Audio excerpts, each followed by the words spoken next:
Assalamualaikum warahmatullahi wabarakatuh.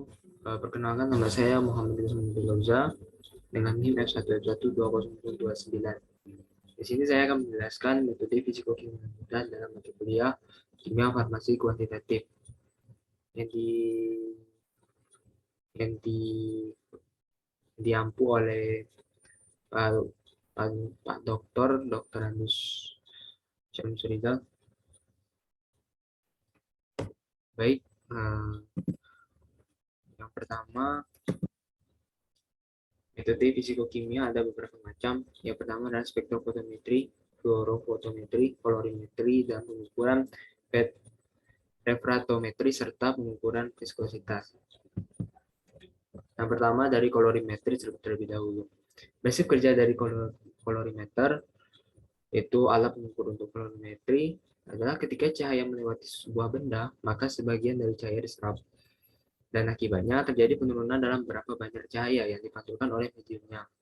Kolorimeter ini sendiri akan berubah sehingga pengguna dapat menganalisis konsentrasi zat tertentu dalam medium tersebut.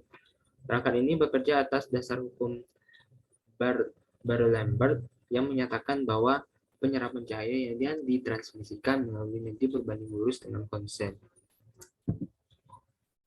Ini ada metode kolorimetri. Maaf, itu ada tulisan yang salah. Yang pertama, metode kolorimetri visual, yaitu menggunakan mata sebagai detektornya. Kemudian ada metode fotometri dan menggunakan fotosel sebagai detektornya. Kolorimeter ini nampak jelas di PPT yang saya buat. Itu berdasarkan nomor. Yang nomor 1 yaitu pemilih panjang gelombang, 2 tombol pendetak, 3 penyesuaian faktor konsentrasi, lalu ada pemilih mode UV pada nomor 4, ada pembacaan, kompartemen sampel, kontrol pada nomor 7, dan nomor 8 tombol sensitivitas, dan yang terakhir pada nomor 9 tentunya ada tombol on atau off. Lalu yang kedua ada spektrofotometri. Spektrofotometri adalah teknik eksperimen yang digunakan untuk mengukur konsentrasi zat terlarut dalam larutan tertentu dengan menghitung jumlah cahaya yang diserap oleh zat tersebut. Teknik ini sangat bermanfaat karena senyawa tertentu tersebut juga akan menyerap panjang gelombang cahaya yang berbeda pada intensitas yang tentunya juga berbeda. Dengan menganalisis cahaya yang melalui larutan, dapat mengidentifikasi senyawa terlarut dalam larutan serta konsentrasinya. Spektrometer ini memiliki alat pengurai seperti prisma yang dapat mendeteksi panjang gelombang dari sinar putih.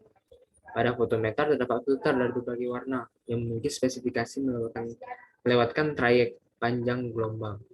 Dan adapun sifat atau dari spektrofotometer ini atau alat pengukur untuk spektrofotometri, yang pertama adalah sumber spektrum yang tampak kontinu. Lalu kedua ada monokromator. Nah, maksud dari monokromator ini adalah suatu instrumen optis yang berfungsi secara spesifik, yang artinya suatu alat tersebut yaitu instrumen optis yang berfungsi secara spesifik untuk memilih dan memilah panjang gelombang dari suatu berkas cahaya yang diterimanya dengan cara mengarahkan panjang gelombang tertentu melalui celah keluarannya. Lalu ada sel sifatnya yang ketiga yaitu sel mengabsorpsi untuk larutan sampel atau belangko. Lalu yang terakhir suatu alat untuk mengukur perbedaan absorpsi antara sampel dan belangko ataupun pembanding. Lalu ada prinsip kerja alat ini yaitu berdasarkan hukum Lambert-Beer. Bila cahaya monokromatik, itulah saya jelaskan tadi, yaitu melalui suatu media atau larutan, maka sebagian cahaya tersebut diserap, sebagian dipantulkan, dan sebagian lagi dipancarkan. Transmitan adalah perbandingan intensitas cahaya yang ditransmisikan ketika melewati sampel dengan intensitas cahaya mula-mula sebelum melewati sampel.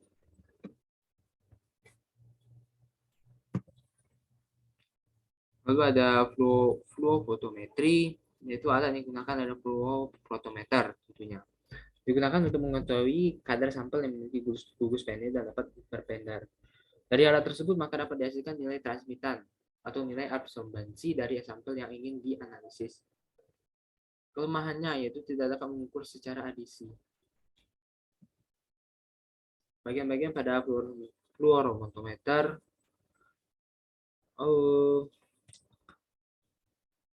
dari gambarnya bisa dilihat ada mengatur ke 100% secara halus, mengatur ke 100% secara kasar, mengatur ke 0 secara halus, dan masih banyak yang tempat yang lainnya.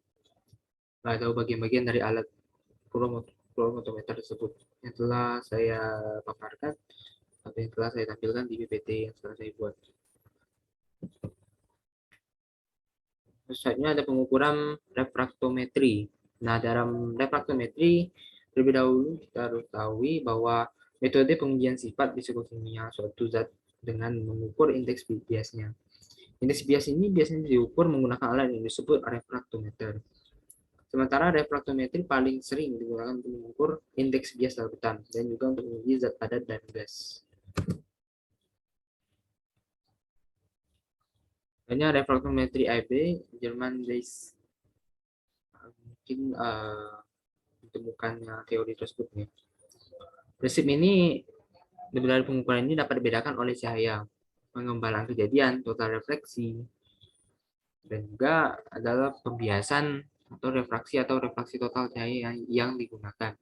Cahaya merambat dalam transisi antara pengukuran prisma dan media sampel atau yang disebut dengan cairan dengan kecepatan yang tentu berbeda. Indeks bias diketahui dari media sampel yang diukur dengan defleksi cahaya tersebut.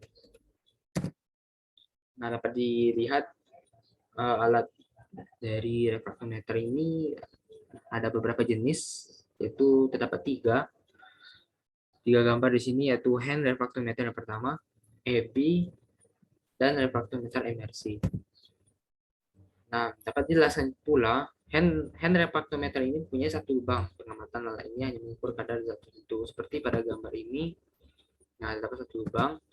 Lalu ada refraktometer MRC atau imersi, alat yang sangat sederhana untuk digunakan. Jenis refraktometer ini yang memiliki ketelitian tinggi karena detail skalanya yang kecil dibandingkan yang lain. Sedangkan dengan EB ini tidak cocok untuk mengukur indeks refraksi dari larutan yang memiliki komponen volatil atau berbentuk padatan karena ketelitiannya yang berkurang.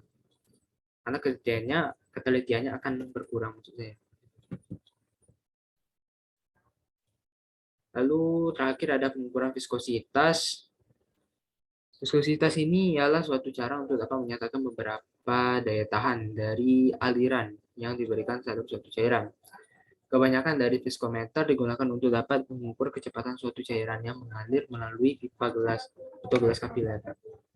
Lalu metode pengukuran viskositas ini itu fluida dengan menggunakan silinder konsentrik putar. Viskositas ini ditentukan berdasarkan jumlah torsi pada dasar silinder dan seluruh silinder. Dan ada pun alat yang digunakan untuk mengukur viskositas atau kekentalan, yaitu viskometer.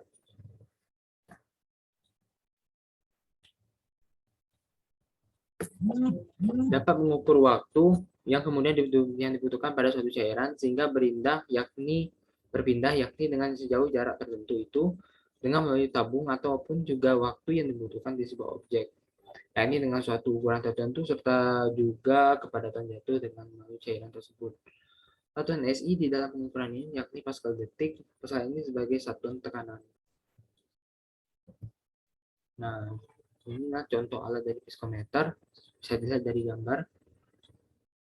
Itu viskometer ini mempunyai prinsip yaitu alat untuk menghitung nilai viskositas atau kepadatan suatu fluida. Nah, cara kerja dari viskometer ini itu pastikan bahwa viskometer ini adalah sudah bersih sebelum digunakan. Lalu kedua, masukkan cairan ke dalam pipet dan masukkan cairan tersebut melalui pipet ke viskometer. Kemudian hisap cairan dalam viskometer awal dengan push pull sampai melewati 2 batas. Kalau demikian presentasi dari saya atau pemaparan materi dari saya mengenai metode fisikokimia lanjutan. Apabila ada kesalahan kata, mohon maafkan. Saya akhiri. Wassalamualaikum warahmatullahi wabarakatuh.